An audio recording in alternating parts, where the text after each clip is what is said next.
Zozo, o demônio do tabuleiro Ouija que destruiu vidas. Ao longo dos séculos, sempre houve relatos de pessoas perseguidas por algo antigo e indescritível. Uma força obscura cuja origem remonta às terras esquecidas da Mesopotâmia e que, segundo sussurros, jamais deixou de existir. Dizem que essa presença atravessa o véu entre os mundos, infiltrando-se na realidade humana para semear ruína e desespero. Quando uma família aparentemente comum ignora alertas velados e se envolve repetidas vezes com um tabuleiro Ouija, o resultado não é apenas curiosidade inocente. O que se seguiu quase os levou à completa destruição. Esta é a narrativa ocultada da infame casa Zozo, em Oklahoma, e da entidade grotesca que parece rondar seus limites invisíveis. Oklahoma City, localizada no centro dos Estados Unidos, era conhecida por sua simplicidade, trabalho pesado, pequenas lojas, solo avermelhado e esportes locais. Uma cidade em expansão, mas sem nada que sugerisse notoriedade sombria. Isso mudaria drasticamente. Foi ali que cresceu Darren Evans, um adolescente comum sob todos os aspectos. Tinha amigos, se envolvia em pequenas travessuras típicas da idade e vivia os primeiros romances. Entre eles, Brandy, uma colega de escola com quem começou a se relacionar. Os dois passavam grande parte do tempo juntos, no caminho para a escola, entre aulas ou visitando as casas um do outro.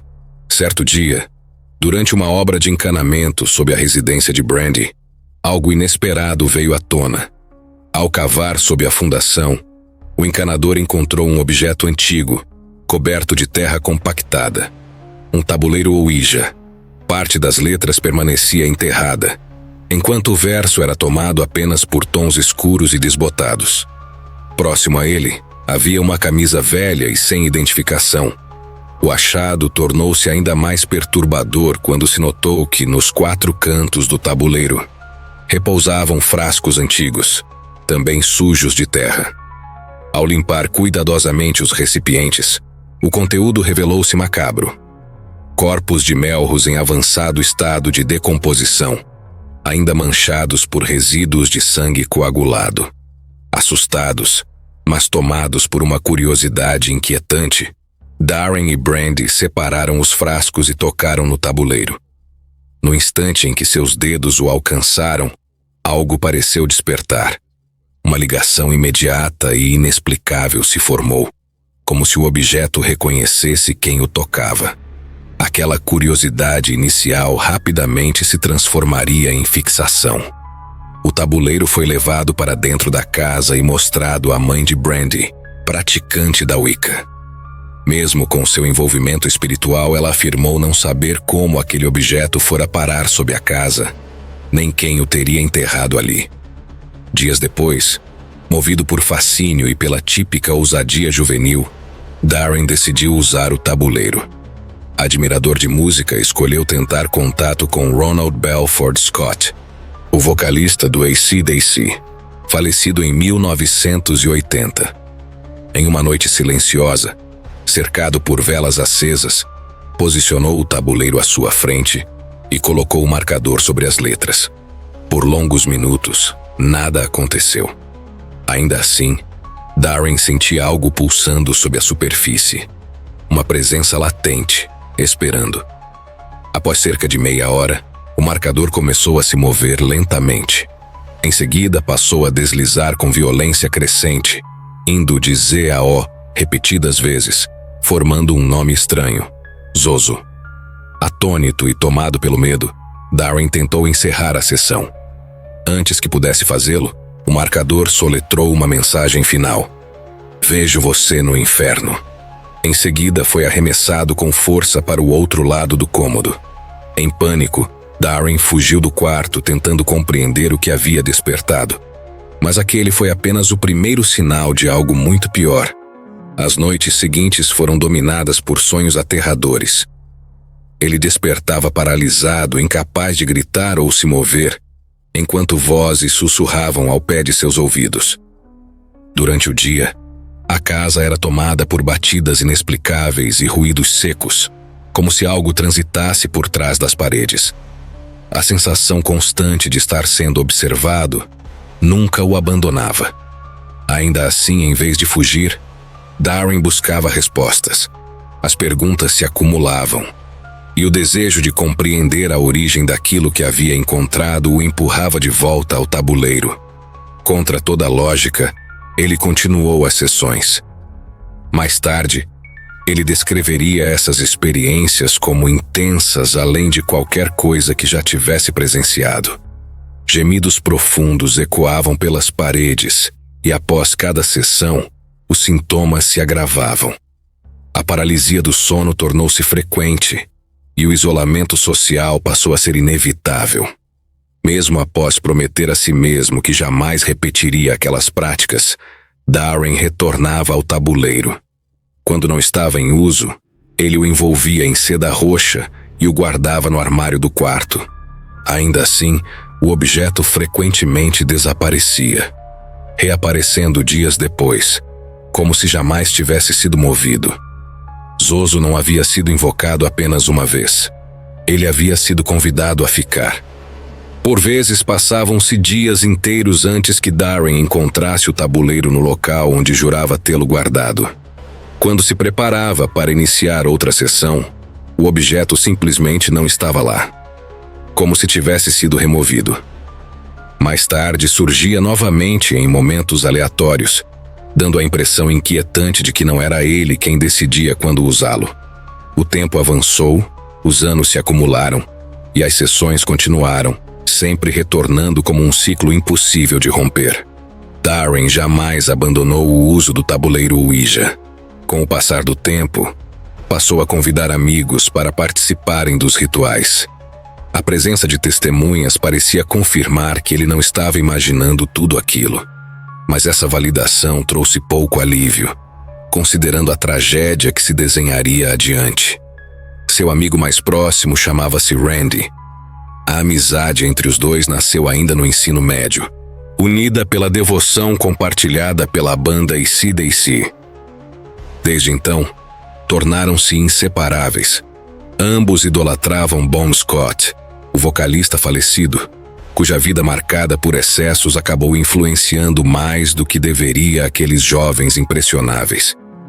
Houve um momento em que essa admiração quase levou todos à ruína.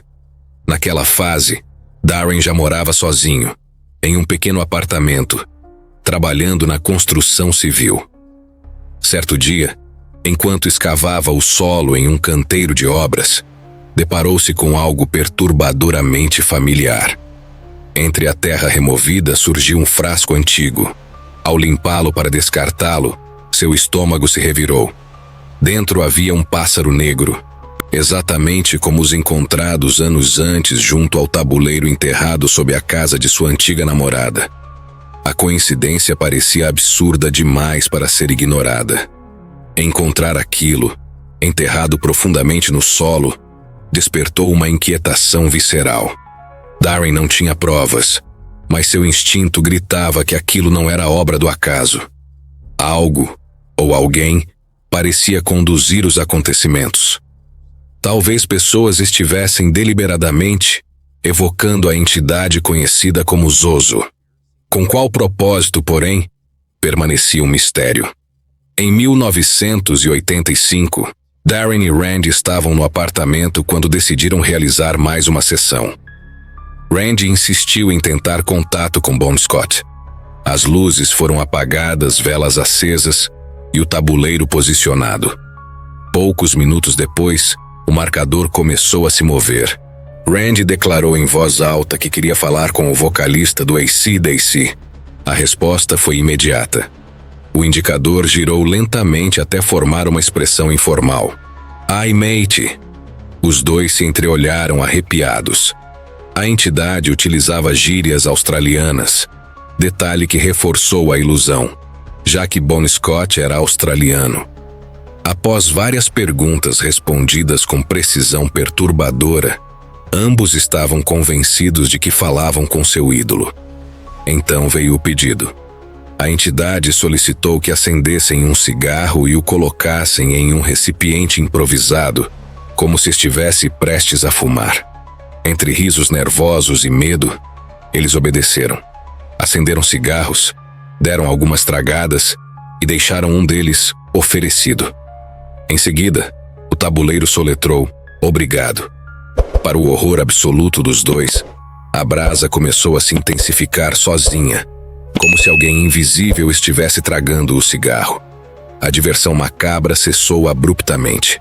O marcador voltou a se mover, agora com agressividade. As palavras surgiram uma a uma. "Vá-se, Randy. Sua alma é minha.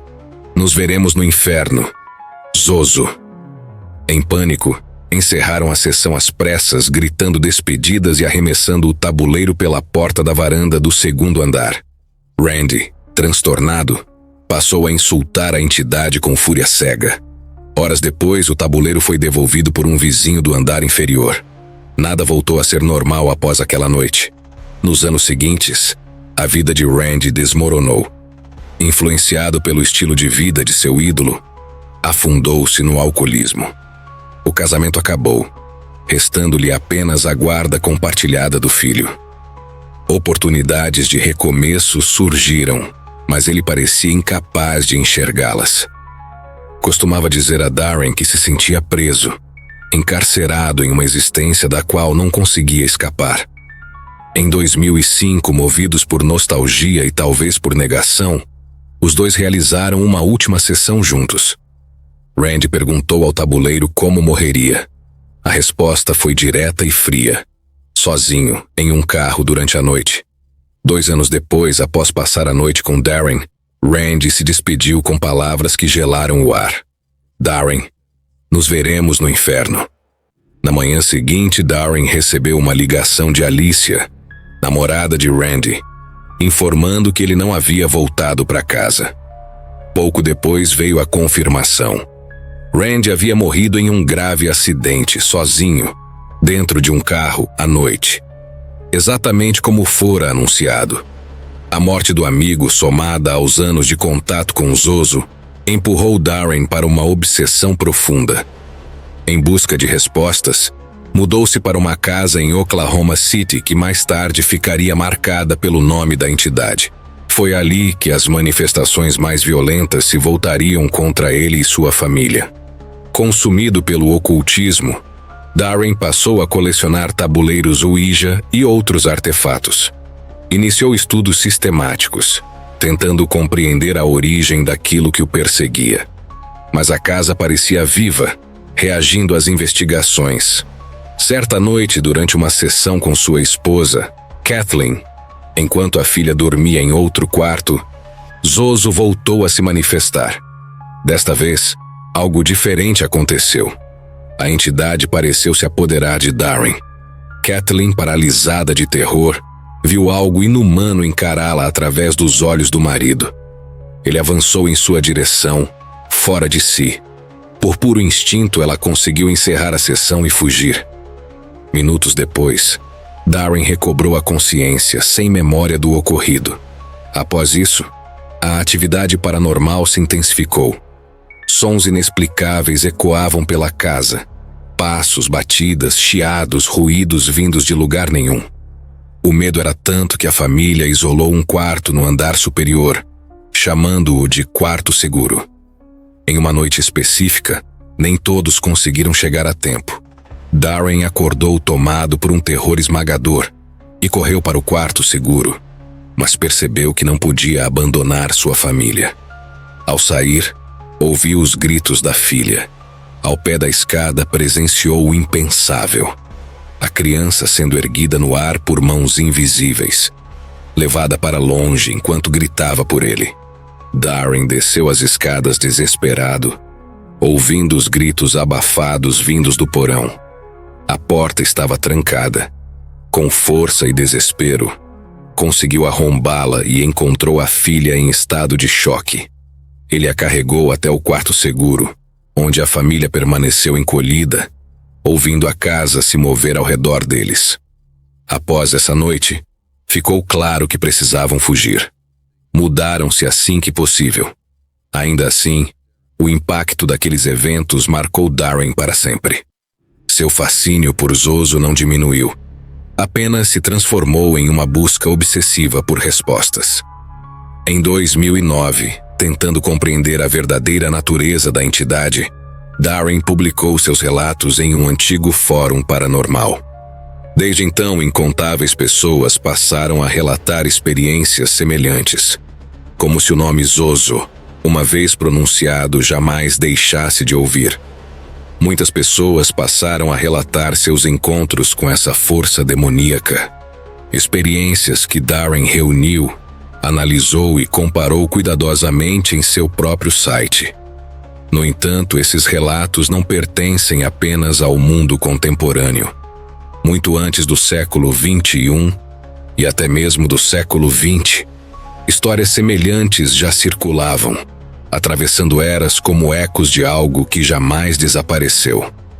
Nem todos os registros podem ser reunidos aqui, mas é possível traçar alguns pontos essenciais sobre a suposta origem de Zoso. De acordo com Darren e diversas fontes independentes, o nome teria raízes no antigo idioma basco, onde estaria associado a aves sombrias como o melro ou o corvo, símbolos recorrentes de morte e transição. No Haiti, existiu o povo Zo, praticante de uma vertente extrema do vodú. Seus rituais envolviam escarificações violentas, o consumo e a partilha de fluidos corporais e cerimônias profundamente perturbadoras. Os curandeiros desse grupo eram chamados de Zoso e utilizavam máscaras de aparência demoníaca em rituais ligados à morte. No instante final da vida de alguém, a máscara era erguida para que o moribundo desse seu último suspiro, que, segundo a crença, seria absorvido para ampliar o poder espiritual do sacerdote. Curiosamente, no idioma malaio, Zoso carrega um significado igualmente inquietante: espírito errante. Trata-se de uma entidade que, segundo a tradição, rouba a alma das pessoas enquanto dormem, um detalhe perturbador, já que o sono sempre foi visto como um estado próximo da morte. Zoso também é descrito como o grande manipulador, o ministro do engano. Ele se apresenta como alguém familiar, um parente falecido, um amigo querido ou até uma figura idolatrada. As sessões costumam começar de forma cordial, quase reconfortante, mas inevitavelmente descambam para algo hostil, ameaçador e destrutivo. Durante anos de investigação, Darren manteve contato com o renomado demonologista John Zaffis, que acumulava mais de 4 décadas de estudo sobre fenômenos demoníacos. Segundo Zaffis, o nome Zoso, assim como variações semelhantes, surgia repetidamente em casos distintos, separados por tempo e localização. Em algumas dessas investigações, a entidade chegou a afirmar ser o próprio filho de Satanás. Talvez como muitas entidades que parecem existir à margem das religiões modernas, Zoso anteceda o cristianismo. Há indícios de sua presença em registros africanos, egípcios e principalmente mesopotâmicos. Ao longo dos séculos, recebeu diversos nomes: Zuzu, Zazá, Mama, entre outros. O nome Zuzu, em especial, remete diretamente a Pazuzu, o demônio popularizado pelo filme O Exorcista, mas cuja origem real está na antiga mitologia mesopotâmica. Curiosamente, relatos indicam que Zoso teria sido o nome original citado no famoso caso de exorcismo que inspirou o livro. William Peter Blatty teria alterado o nome para Pazuzu. Muitos acreditam que Zoso foi, de fato, a entidade que possuía Roland Doe. Descrições antigas retratam a criatura como uma forma monstruosa: cabeça de leão ou cão com chifres, corpo humano deformado, mãos em garras, cauda de escorpião e 2 pares de asas. Inscrições atribuídas a essa entidade dizem: Eu sou Pazuzu, filho da maldade, rei dos demônios. Escalei as montanhas poderosas, e elas tremeram diante de mim. Entidades como essa eram responsabilizadas por doenças, mortes súbitas, abortos, pesadelos e desgraças inexplicáveis. A questão inevitável permanece: Seria essa a mesma força ancestral que continua a atormentar pessoas nos dias atuais? Zoso também aparece na Enciclopédia Demoníaca Francesa, descrito como um agente de possessão e corrupção espiritual. Um caso documentado de 1816 relata a possessão de uma jovem em que Zoso estava entre as entidades manifestadas. Outros episódios surgiram ao longo dos séculos, aproximando-se da Era Moderna. O caso Doris Bider, em 1972 em Los Angeles. O Poltergeist de Enfield, em 1977 no Reino Unido. E mais recentemente, em 2012, um caso envolvendo possessão que culminou em uma tentativa de homicídio. Existem teorias que tentam explicar como essa entidade teria alcançado tantas pessoas ao redor do mundo. Além de suas supostas capacidades sobrenaturais, alguns sugerem que Zoso possa ser fortalecido por uma egrégora, uma forma pensamento coletiva alimentada por cultos ou grupos obsessivos. Ainda assim, essa hipótese levanta dúvidas, já que a entidade não parece servir a nenhum propósito humano além da destruição.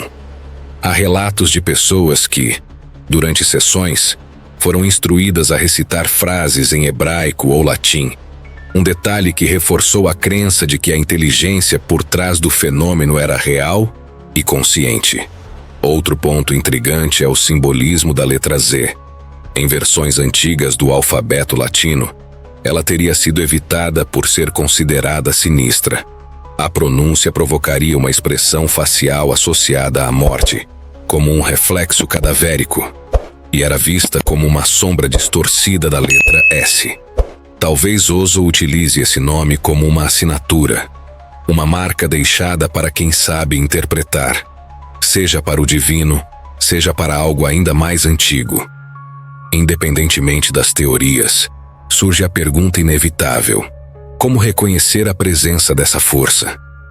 Existem sinais recorrentes considerados por muitos como a assinatura de Zoso durante sessões com tabuleiros Ouija. O mais óbvio é o movimento autônomo do marcador. Porém, há padrões mais específicos. O indicador costuma deslizar em arcos repetitivos, indo de um lado a outro, soletrando ZOZO sem cessar. Fenômeno conhecido como efeito arco-íris. Em outros casos, move-se em trajetórias contínuas em forma de 8, lembrando o símbolo do infinito, como se anunciasse que aquilo que foi despertado jamais poderá ser contido novamente. Durante as sessões, o próprio tabuleiro costuma revelar variações do nome da entidade. Zoso, Zoso, Zazá, Zuzu, Mamã, como se testasse diferentes máscaras. Não é incomum que sombras comecem a se deslocar pelo ambiente, à margem da visão, dando a impressão perturbadora de que há algo observando por trás da realidade imediata. Um mundo mais escuro sobreposto ao nosso. É nesse ponto que líderes religiosos e estudiosos do oculto descrevem o início da obsessão demoníaca. A entidade passa a reconhecê-lo, fixa-se em você, desenvolve um interesse. A partir daí surgem ataques sutis ou brutais. Exaustão extrema, opressão psicológica, tormento espiritual. Tudo calculado para desgastar, quebrar e isolar. Amigos se afastam, relações se deterioram e a solidão se torna terreno fértil. Em casos mais extremos ocorre a possessão, quando o indivíduo deixa de ser apenas um alvo e passa a servir como recipiente.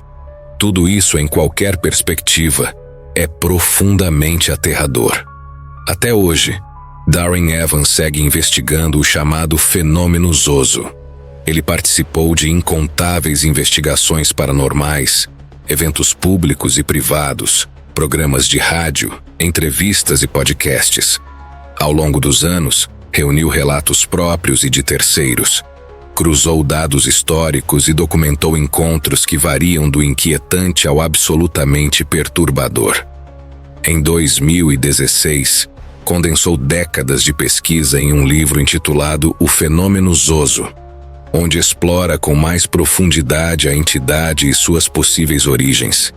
Grande parte das informações também surgiu de entrevistas antigas, arquivos online e de um site mantido por ele, hoje praticamente abandonado. Fotografias de manifestações no local, algumas feitas pelo próprio Evans, ajudaram a construir um panorama ainda mais inquietante.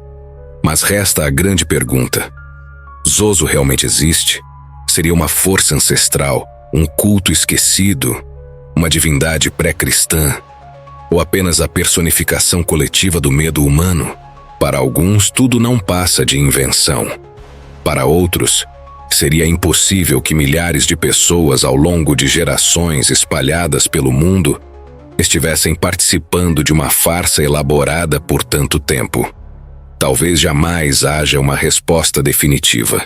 Ainda assim, diante da repetição de padrões, da constância dos relatos e da presença desse nome atravessando culturas, séculos e contextos distintos, torna-se difícil ignorar a possibilidade de que algo esteja ali, oculto, paciente, observando.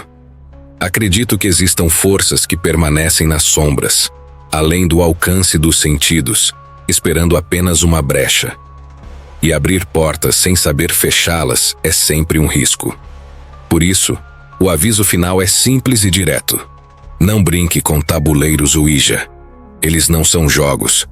Independentemente da crença, há coisas que respondem, e uma vez convidadas podem não ir embora, mesmo após o adeus.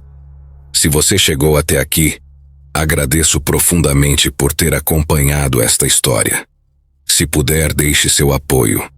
Compartilhe sua opinião e considere se inscrever para acompanhar conteúdos futuros. Isso ajuda mais do que imagina. Antes de encerrar, deixo também uma palavra pessoal. O último ano foi marcado por contrastes intensos, momentos difíceis e poucos respiros. Ainda assim, nada disso teria sido possível sem cada pessoa que esteve aqui. As mensagens, comentários e conversas fizeram diferença real em dias em que seguir em frente parecia impossível. Também me solidarizo com aqueles que enfrentam lutas silenciosas, muitas vezes maiores que as minhas. Sempre que menciono qualquer forma de apoio externo, isso é apenas uma tentativa de manter independência. Sua presença aqui já é mais do que suficiente. Priorize sempre sua vida, sua família, sua saúde física e mental, acima de qualquer conteúdo. Desejo a todos um novo ano mais leve, seguro e consciente. Que continuemos juntos, explorando mistérios com cautela. Antes de sair, não se esqueça de se inscrever no canal para não perder nenhum conteúdo novo. Deixe seu like. Isso ajuda muito o canal a crescer. E comente o que você achou ou se já viveu algo parecido. Ative o sininho para receber as notificações e acompanhar todas as próximas histórias. Seu apoio faz toda a diferença. Nos vemos no próximo vídeo. Aqui foi Nelson, do News Web Doc. Fiquem atentos. E cuidem-se.